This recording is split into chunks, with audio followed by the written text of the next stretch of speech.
الحمد لله رب العالمين والصلاة والسلام على رسول الأمين وعلى آله وصحبه أجمعين ومن تبعهم بإحسان إلى يوم الدين. أما بعد، قال الله تعالى في القرآن المجيد: أعوذ بالله من الشيطان الرجيم، واعبدوا الله ولا تشركوا به شيئا وبالوالدين إحسانا وبذي القربى واليتامى والمساكين والجار ذي القربى والجار الجنب والصاحب بالجنب وابن السبيل وما ملكت أيمانكم إن الله لا يحب من كان مختالا فخورا. حضرین گرامی، یہ جو ابھی آیت کریمہ آپ کے سامنے پڑھی گئی ہے 5ویں پارے میں سورہ نساء کی آیت نمبر 36 ہے. اللہ تعالیٰ نے اس آیت کے اندر ارشاد فرمایا ہے: اللہ کی عبادت کرو، اس کے ساتھ کسی کو بھی شریک نہ کرو. وَلَا تُشْرِكُوا بِهِ شَيْئًا وَبِالْوَالِدَيْنِ إِحْسَانًا، والدین کے ساتھ حسن سلوک کرو. وَبِذِي الْقُرْبَى، رشتہ داروں کے ساتھ حسن سلوک کرو.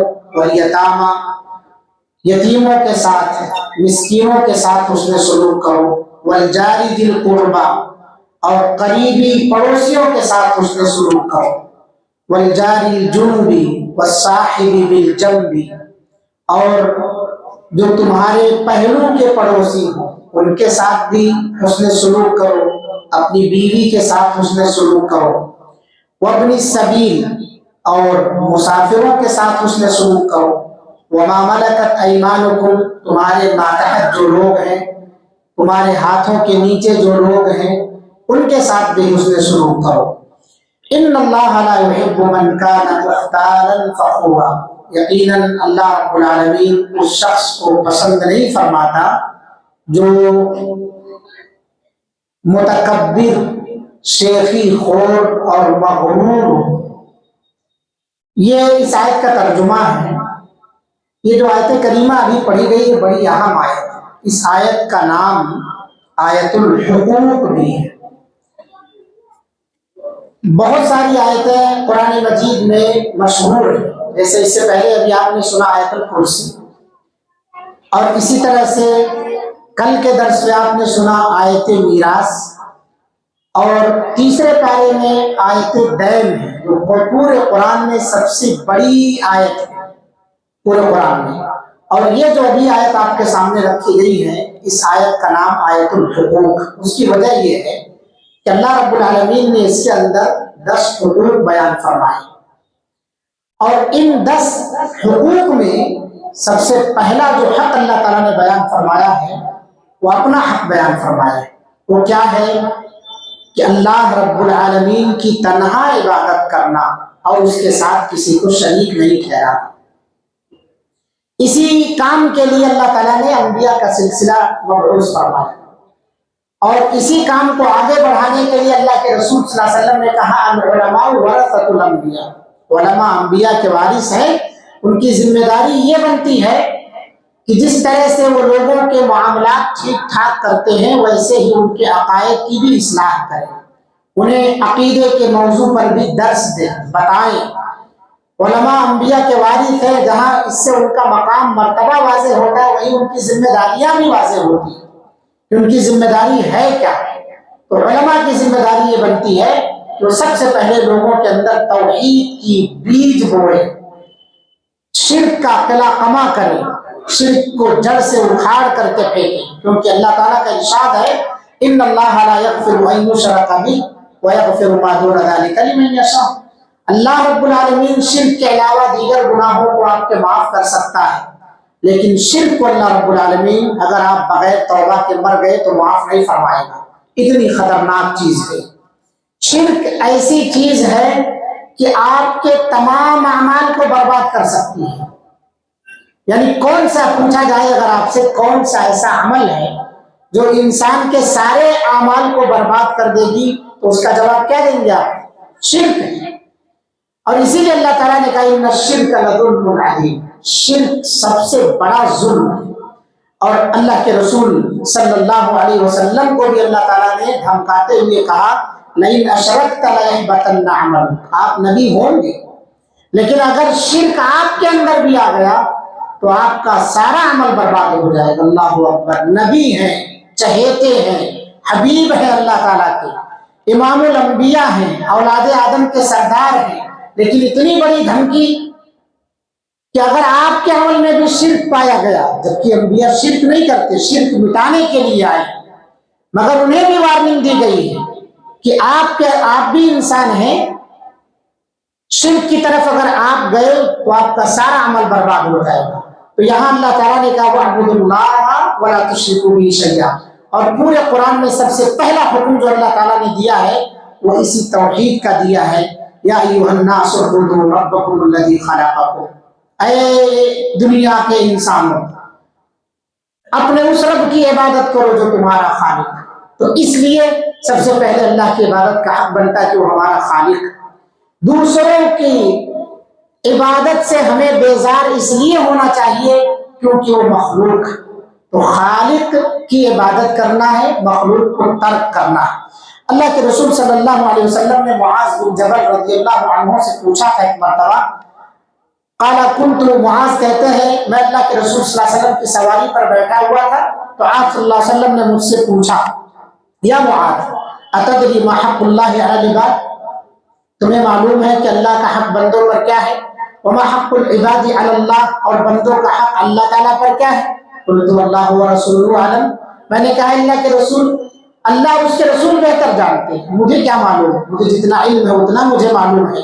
تو آپ صلی اللہ علیہ وسلم نے کہا حق اللہ علی العباد ان یعبدوہ ولا یشرکوا بہ شیئا، اللہ کا حق بندوں پر یہ ہے کہ وہ اسی کی عبادت کریں، اس کے ساتھ کسی کو شریک نہ ٹھہرائیں، اور بندوں کا حق اللہ پر یہ ہے کہ جب بندے اللہ کی عبادت کریں تو اللہ تعالیٰ انہیں عذاب میں مبتلا نہ کرے۔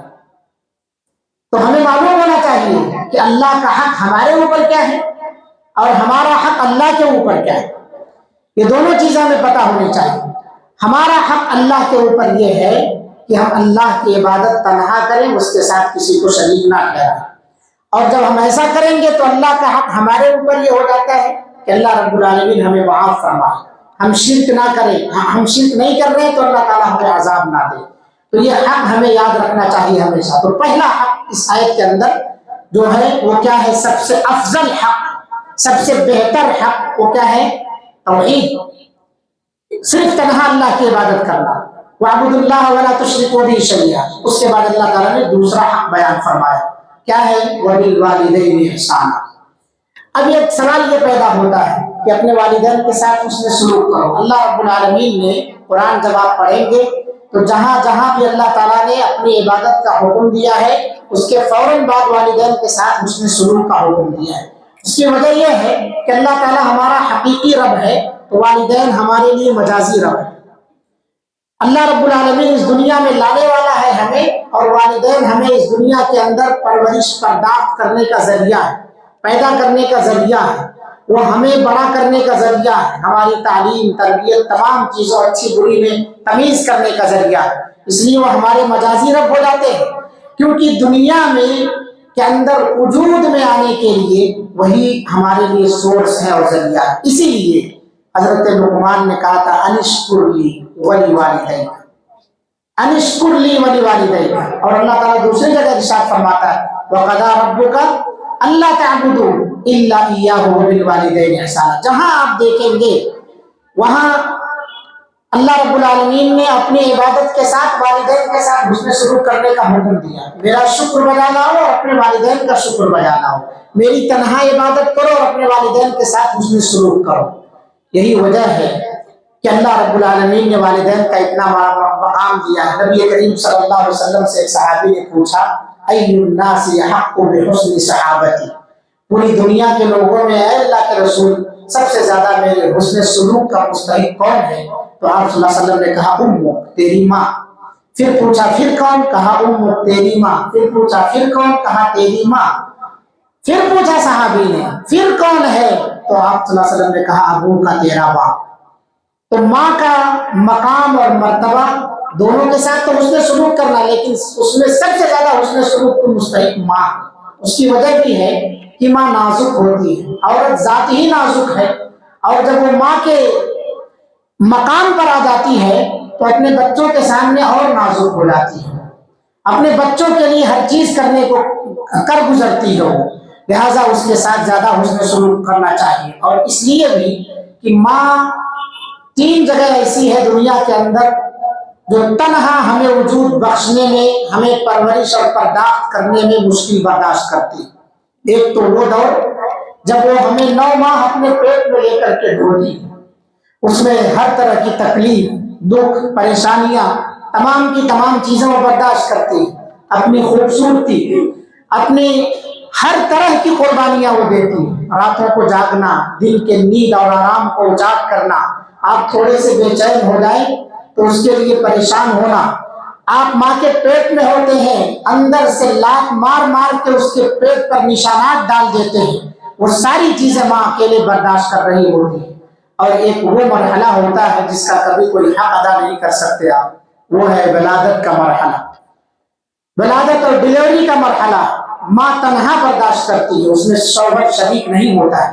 عبداللہ ابن عمر رضی اللہ عنہما خانہ کعبہ کے اندر طواف کر رہے ہوتے ہیں، ایک آدمی اپنی ماں کو کندھے پر بٹھا کر کے طواف کرتا ہے چلچلاتی دھوپ میں، اور عبداللہ ابن عمر مطاف میں بیٹھ جاتے ہیں، تو انہیں دیکھ کر کے وہ شخص اپنی ماں کو کندھے پر اٹھائے ہوئے پسینے میں شرابور ہے وہ، اور جا کے پوچھتا ہے کہ کیا میں نے اپنی ماں کا حق ادا کر دیا؟ میں وہاں سے پیدل اپنی ماں کو لے کے آیا ہوں، کندھے پر جو ہے طواف کرا رہا ہوں، کیا میں نے اپنی ماں کا جو میرے اوپر حق ہے اسے ادا کر دیا؟ عبداللہ ابن عمر رضی اللہ عنہما کہتے ہیں تو ماں کے حق ادا کرنے کی بات کر رہا ہے، ولادت کے وقت تیری ماں نے جنم دیتے وقت تجھے اس کے منہ سے جو آہ نکلی تھی اس ایک آہ کا بھی حق ادا نہیں کر سکتا ہے، تو کہہ رہا ہے کہ میں کیا پوری زندگی بھر کا حق ادا کر دیا ہوں یہ ایک طواف کرا دینے سے؟ اس کے معلوم ہے کہ بہت مشقت کا کام ہے، بڑی پریشانی کا کام ہے، دھوپ میں تو پریشان ہو رہا ہے، تیری ماں بوڑھی ہے، سب کچھ کر رہا ہے، لیکن تو اپنی ماں کا حق ادا نہیں کرتا، نہیں کر سکا اور نہ کر سکتا اس دنیا کے اندر، تو ماں وہ چیز ہے جس کا حق آپ دنیا میں ادا نہیں کر سکتے۔ اور تیسرا مرحلہ وہ ہے جب وہ اپنے خون کو دودھ کی شکل میں تمہیں غذا فراہم کرتی، یہاں بھی باپ شریک نہیں ہوتا۔ اسی لیے اللہ کے رسول صلی اللہ علیہ وسلم نے ماں کا درجہ اور مقام 3 گنا جو ہے زیادہ بتایا ہے، اور باپ کا اس کے بعد 4تھے نمبر پر رکھا ہے۔ لیکن اس کا یہ مطلب نہیں ہے میرے بھائیوں کہ باپ کے ساتھ بدسلوکی کی جائے۔ کتنے ایسے اولاد ہیں جو باپ سے بات چیت نہیں کرتے، صرف اپنا تعلق ماں سے رکھتے ہیں، فون کرنا ہے تو ماں سے، باپ وہی بیچارہ رہتا ہے لیکن کبھی نہیں پوچھتے اس کے بارے میں، ابا ٹھیک ہے؟ ہاں ٹھیک ہے، لیکن یہ نہیں کہیں گے دے دو بات کر لیتا ہوں ان سے، خیریت کیا ہے پوچھ لے ان سے، نہیں پوچھتے۔ پردیس میں رہنے والے اکثر لوگ یہ غلطی کرتے ہیں، خاص طور سے جو سعودی عرب میں رہتے ہیں، باپ کو فون کرتے ہیں، اگر وہ اٹھا بھی لیتا ہے تو فوراً پوچھتے ہیں امی کہاں ہے، باپ فوراً اٹھا کے امی کو دے دیتا ہے، ارے ان سے بات کرو پہلے، وہ بہت چاہتے ہیں تم سے بات کرنا مگر تم نہیں بات کرتے ہو ان سے۔ یہ غلطی بہت زیادہ، اکثر حضرات اس غلطی میں مبتلا ہے، اکثریت یہ غلطی کر رہی ہے، گھر میں بھی یہی معاملہ ہے، دور نہیں رہتے، قریب میں بھی رہتے، زیادہ تعلقات ماں سے، کیونکہ وہاں دال گلتی ہے، باپ کے پاس دال گلنے والی نہیں، وہ پوچھ لیتا کہ یہ کیوں چاہیے تمہیں، یہ کیا کرنے کے لیے چاہیے؟ یاد رکھیے ماں باپ کی حیثیت ایک ناریل کی طرح سے، اوپر کا حصہ باپ ہے، اندر کا حصہ ماں ہے، ماں نرم ہے اور اوپر والا حصہ سخت ہے، لیکن یہ دونوں اندر سے ایک لذت عطا فرماتے ہیں، اس میں سے پانی بھی نکلتا ہے اور اس میں سے میٹھی غذا بھی فراہم ہوتی ہے۔ ماں دنیا میں نہ رہنے کی وجہ سے اورنگزیب جیسے بادشاہ کو یہ دنیا جو ہے ادھوری لگی، پوری بادشاہت ہے اس کے پاس لیکن ماں نہیں ہے اس بادشاہت میں، اور اس نے اسے کہنا پڑا مجبور ہو کر کے کہ ماں نہیں ہے تو بادشاہت کا مزہ پھیکا ہے۔ اس لیے میرے بھائیوں ہمارے نبی صلی اللہ علیہ وسلم نے بھی اپنی ماں کے لیے دعا کی درخواست کی تھی، ماں کے قبر پر زیارت کے لیے اللہ تعالیٰ سے اجازت چاہی تھی، اللہ رب العالمین نے زیارت کی تو اجازت دے دی لیکن ماں کے لیے مغفرت کی دعا کی اجازت نہیں دی۔ اس کی وجہ یہ ہے کہ ان کی ماں مشرکہ تھی۔ اس لیے اپنی ماؤں کے بارے میں فکر کرو، وہ زندہ ہے تو انہیں توحید پر لاؤ، توحید پر لاؤ تاکہ تم ان کے مرنے کے بعد ان کے حق میں مغفرت کی دعا کر سکو۔